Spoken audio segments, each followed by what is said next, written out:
அஸ்ஸலாமு அலைக்கும். எங்கள் வீட்டில் இன்றைக்கி சுண்டக்கடலை புளிக்குழம்பு கத்திரிக்காய் போட்டு இதில் வெந்தயம் ஜீரகம் போட்டிருக்கேன், கடலை எண்ணெய் ஊற்றிருக்கேன், வெங்காயம், ஒரு 5 வெள்ளைப்பூண்டு பல்,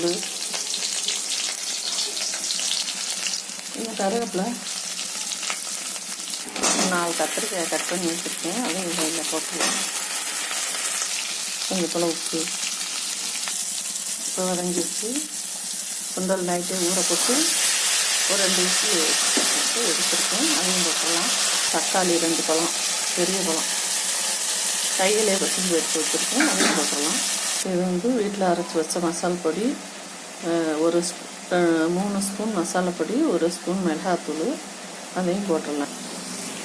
இதில் புளி கரைசலையும் ஊற்றிடலாம்.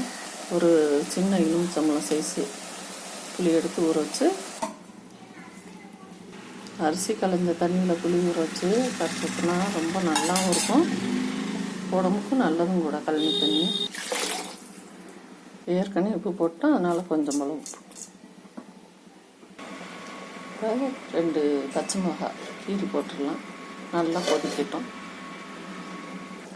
இப்போ குழம்பு ரெடி ஆகிடுச்சு. இந்த டயத்தில் கொஞ்சோண்டு திருவுன தேங்காய் பூ, ரொம்ப நல்லாயிருக்கும் குழம்பு போட்டு அதோட கொதி விட்டு இறக்கிடலாம்.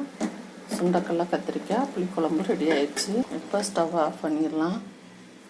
இதில் 2 அவிச்ச முட்டை, முதல்லாம் குழம்புலே போட்டுருவோம், இதெல்லாம் அதில் போடக்கூடாதுன்னு சொல்லி தனியாக அவிச்சு எடுத்துகிட்டு இதில் போட்டிருக்கேன்.